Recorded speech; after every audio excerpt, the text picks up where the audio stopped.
Welcome everyone. Today it is June 2nd. I'm going to do a little recap of the poker here. I think this would be fun to recap some hands and just kind of see how everyone's doing.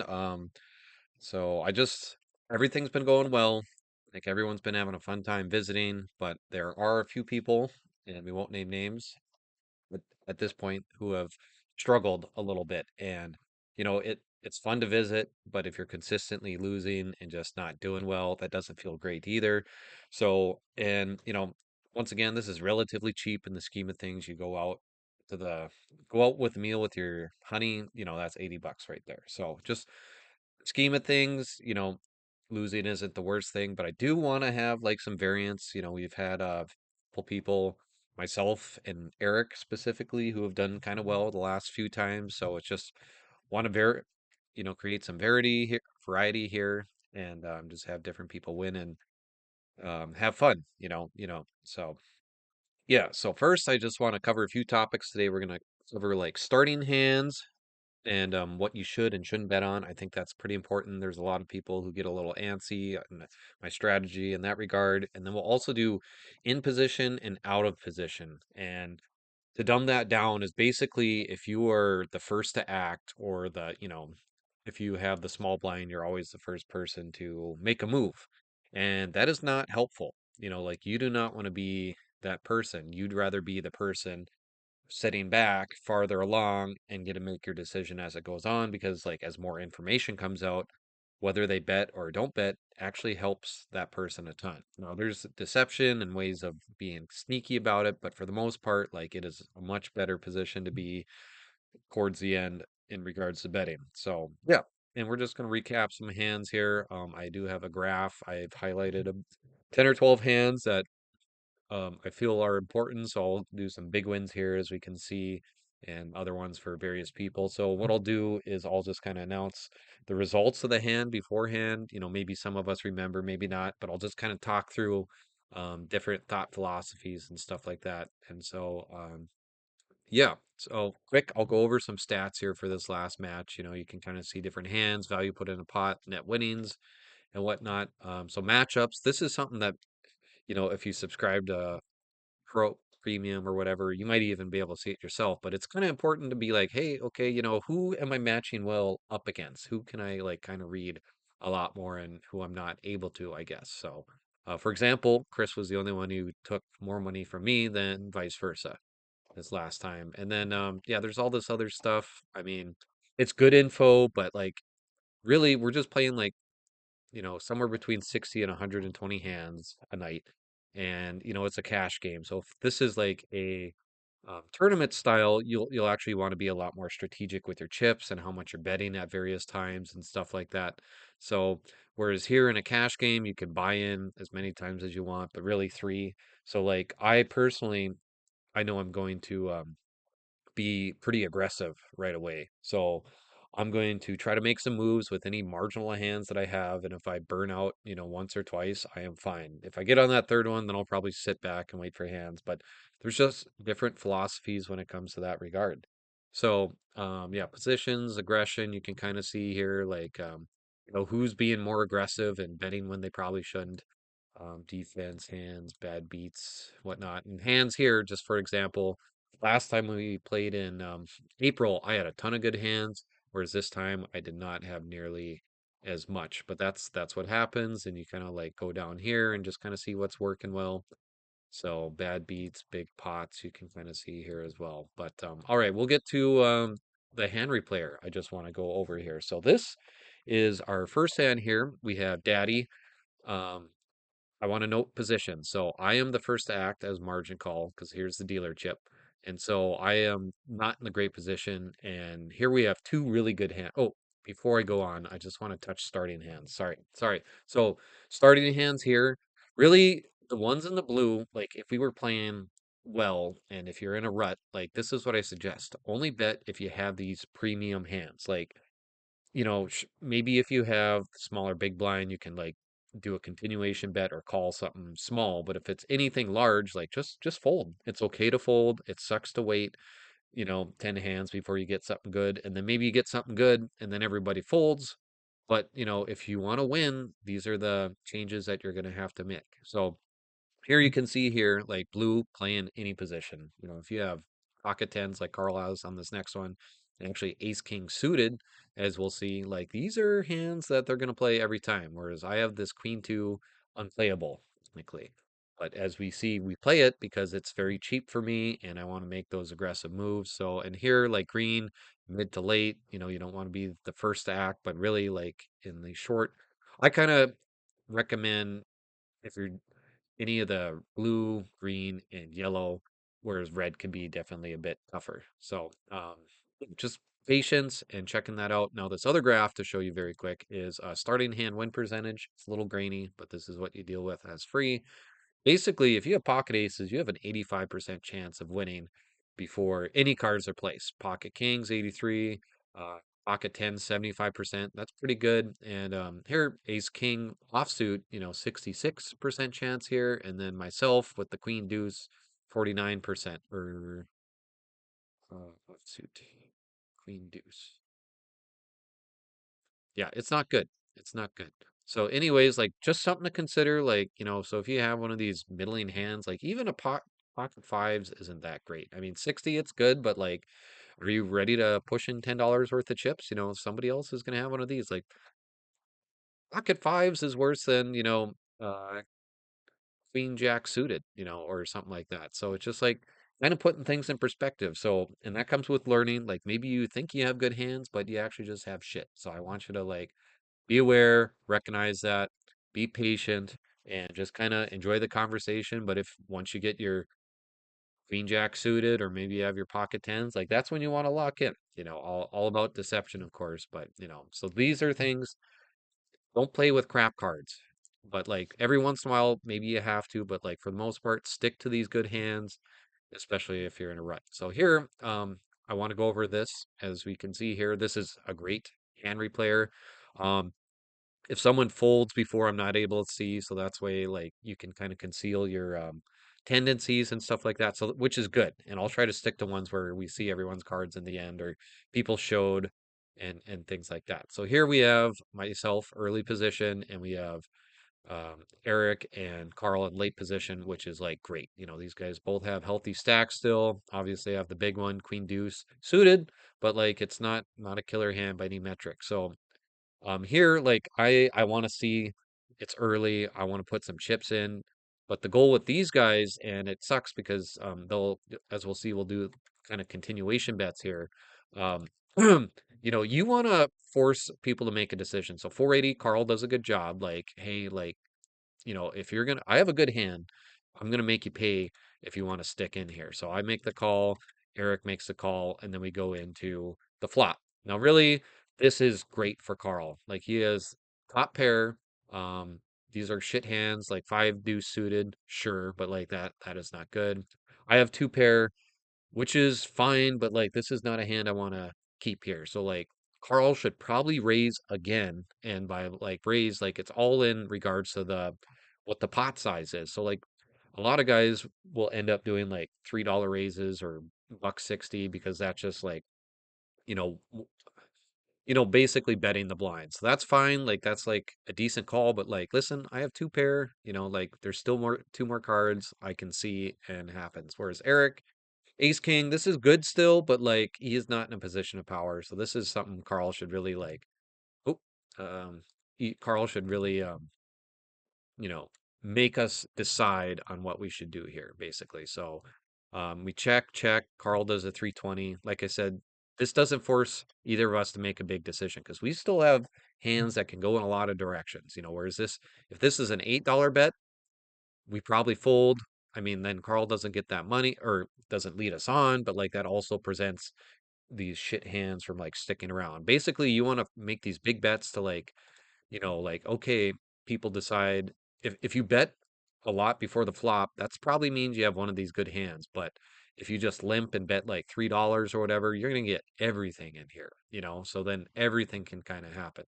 And so as we see, we go on. I make this other bet. I call.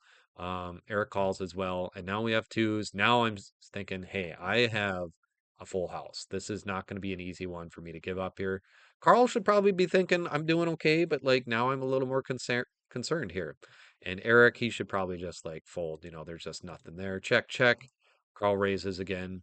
Honestly, not the worst, but in regards to the pot, that's kind of chump change still. That's only 1/5 of the pot. Like you want to be doing half or full pots, according to Nate Silver. So like once again, easy call for me. Like, listen, this is actually could be beat still. Like there's a good chance Carl had a five, or maybe he's got something, but like I feel pretty good. Like, hey, this is looking good here. So I'm gonna and like this was a wimpy bet, so I'm like, Carl, come at me, bro. So bad move by Eric. I think he'd agree at the end. But you want to be in regards like this is a good hand, but just because this was a good hand at the start does not mean it's a good hand now. There is no outs. Well, technically there is the club here. So I mean I see it, but like you have a 1 in 4 chance of it happening, and that's just not what you want to see. So I guess I do see there. So I mean this worked out for me, but I'm not going to give up that. And actually my full house beats is flush anyway. So like just a lot going on here. Carl calls, and then we get to this next card, and boom, 100% for myself. Everyone's all in. I take a home a huge pot. So now I want to cover a couple other, let's see, 16 here. We have another big hand. This is one where um, Minnesota Jake actually takes home a big hand from um, Chris. So here we have the cards here again. And yeah, we're at 11 minutes. We'll try to go 20, 25. So I'll try to like go through these here a little bit and just kind of recap. So what? Excuse me. We have Jake. This is a crap hand. Myself, I have a good hand here, and Chris, decent. So let's just see what plays out. Nobody should be betting high here at all. So once again, small bets. Everybody just bets the blind. So anything can happen here. So now Jake, he's sitting good. Jacks sitting very well. I'm like, okay, I don't have anything anymore. And Chris, he's like, hey, I'm one away. He should be thinking if I don't have much, if the bet is small, like I should call, but if it's, or, because it's like cash game, he can $5. Jake should have raised here, but, that's okay too. So now we have the straight. This is really good for Chris. Should be feeling good, but, there's still a lot of outs. And like, that's just something we'll learn. Like this is a good hand, but somebody else could have king queen. Like that's gonna wipe him out. Well, actually, I take that back because he has a flush. But like 9-8, that's not a very high. I mean, there's still yeah. I guess there's only the king queen. Very interesting. So we'll just kind of progress through here. I bet small because I don't know. I just want to force some action and then we fold. So now this Chris, he's probably feeling pretty good. He doesn't want to give this up, and then like Jake hits this lucky six on the end. So maybe I don't think anything wrong here. Just like maybe not calling this. I think this is probably where the big mistake happened. But it's tough to give up that flush, and kind of got lucky. So I can't fault Chris too much there. So big big hand. All right, so that was number 16. And we also have Jake's hands here. We'll get to or Jake Tornsted's. Now we'll go to 27. I have that in my notes. So 27, we have this is a win by Carl, actually. He takes home a little big pot here. Daddy, King 9. Kind of rapidly go through again. Um,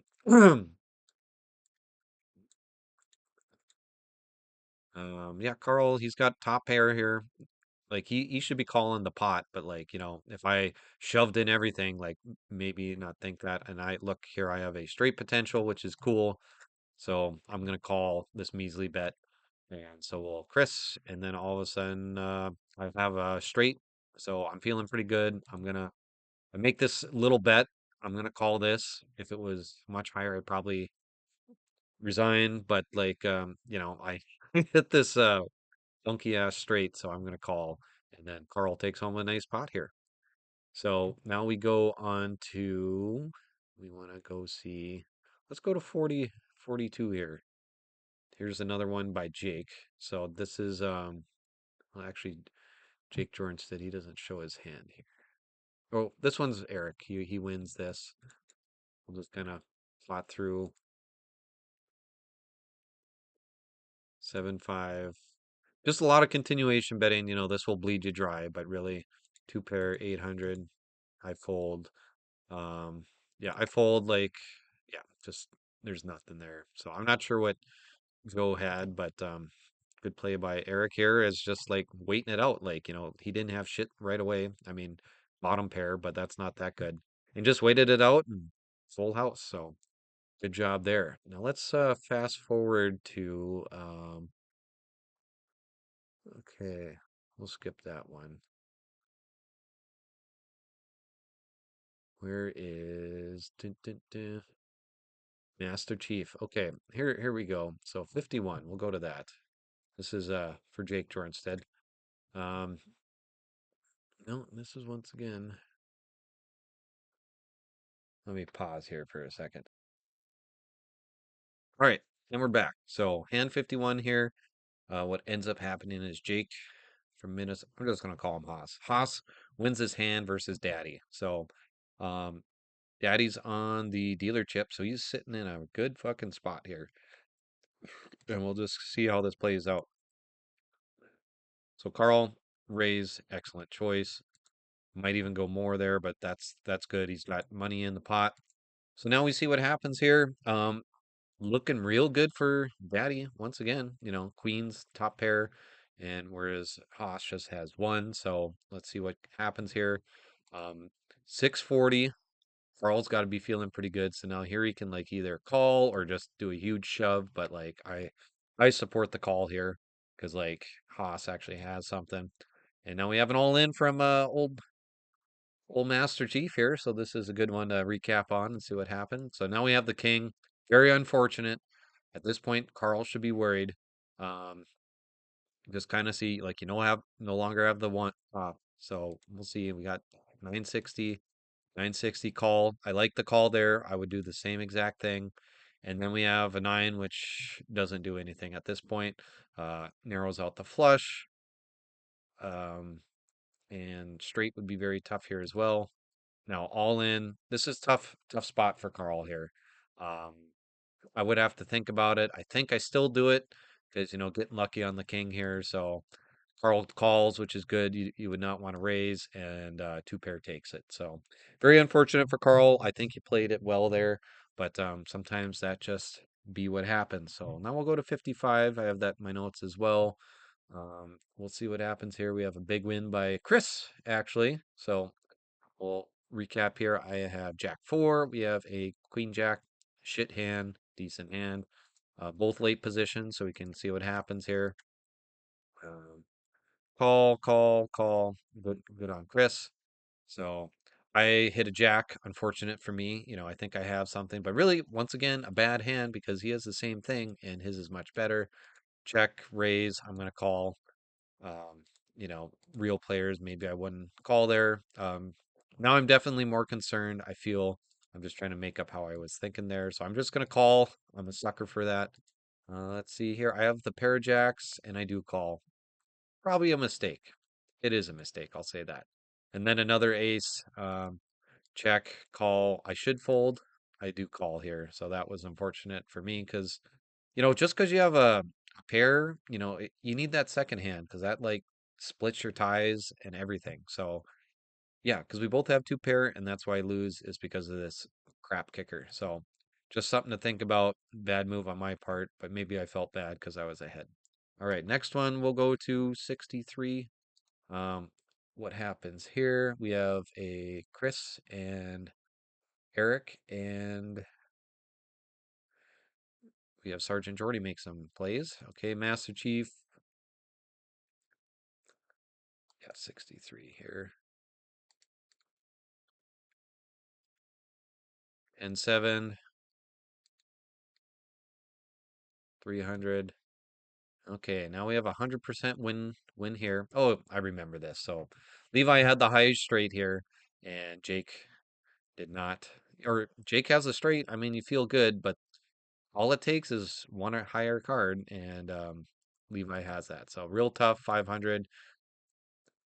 Would not recommend doing the all in. Maybe you want to call, but going all in like that is not what you should do. And here we have the card showed, and Levi wins his hand. So, uh, bad call there on Jake's part. I just want to point that out. I mean, you were the last to act, but and that's just playing with cards, and there was a little bit of confusion at the time, but kind of knowing where you're at, like, and just that sometimes your hands aren't as good as you think they would be. So now we'll go to 79. This was another impactful one, I believe. So on this hand, we have Eric winning a lot and Jake losing a lot once again. So here, 4-9, 4 Jack, Eric, Ace 10. Great one to call every time. Fold. Good job there on my part. Ace 10. Excellent. That is a good hand. Exactly what you want to see. I mean, there could be a straight potential there, something to look out, but guys are playing pretty wide ranges of hands. 480 call. Um, all right. So yeah, good. Tough for Sergeant Journey here. I mean, he has a chance. I mean, all it takes is a king, but queen comes up. It's feeling pretty good about the two pair. Check 600. Trapped him. You just don't have the cards here, Levi. This should have either, if you're trying to bluff, you should have raised something big, you know. Um, Otherwise, 600. That's not going to force Eric to make a choice. So he call 600 and pick up for Eric there. Good job.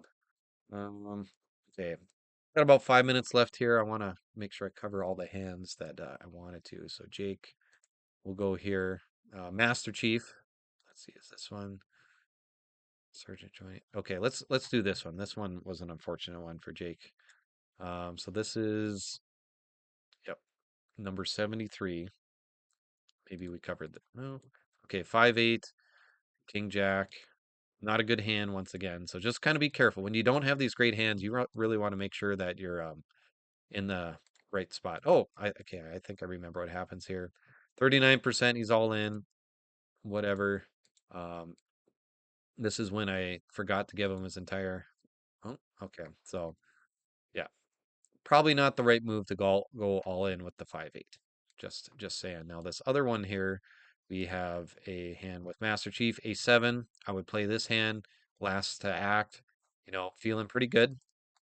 So we'll just kind of play here. Think Levi picks on his older brother once again. I call with the $5. Not a great move, but I like seeing the flop. So here, 4-6, I got nothing. Now I want to get out.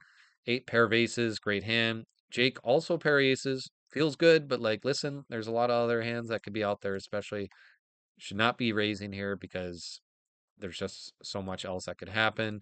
Levi calls. So, like, Levi probably has something, but you don't know if it's a lot or a little. That's why it's better to let him check or like try and raise a lot. So 480. I mean, now he's just hoping for a 7, I think, is his only out. And then we get the 5. So, like, pair of aces, but like, you just don't have that second good hand. And that's why having these high cards really helps. 740. I mean, there it is. And then Levi takes home a big pot. So we'll just do two more hands here. We'll go to 87, looks like was a big move for somebody. So Levi also takes a huge one off of Daddy here. So um, Queen 9, Queen 10. Wow, similar, but first to act here, so disadvantage for Carl. Come down. Nobody raised, which is good. I mean, this is good. Queens across the board. Queen 9. Feeling pretty good. You want to stick in for this amount. 500 fold. There's a potential, but I'd have to wait for a gut shot 10, and then even then, people can have higher straights. So just wise to get out there. Carl calls. All right, three of a kind. Okay, so Queen Jack. All right, this looks to be very unfortunate. Carl raises. I would do more, but like feeling pretty good there. So Levi calls, and then we get the 9. So that was really bad luck. I think Carl had some bad luck this game if he went back. And so what do you do here? Yeah, maybe not the right to raise, but like yeah. So I would be cautious about raising in that situation, especially with so many things. Like all it would take is a 10, 10, 8, or, king. Just be cautious there. So I really kind of got unfortunate and almost worked out. Levi calls because he's got the full house and hit it on the last hand. Those are definitely tough. So all in, Daddy go, Levi doubles up, and yeah, huge pot there. So, and we'll do one more hand. Um, no, I think that's good. So, yeah, thanks for tuning in, you guys. Hope this shares a little bit of insight. Biggest things, like I said, go over your starting hands, make sure you don't have crap, and like just be conscientious. People can have better hands, so these are the ones you should be mad about if you lose and play them right. These other things you're just kind of hoping for magic in a box. And then also in position versus out of position. Like if you're early to act, like, or if you're late to act later on, that's good. You want to see what people have. But if you're first act, make them make a decision. Don't be raising just like $3 or $5. And listen, it's a friendly game. It's fine. But like if you have good cards and want to make big moves, that's when you do half pot, three-quarter pot, or full pot raises. So hope you find this insightful. We'll see you guys later.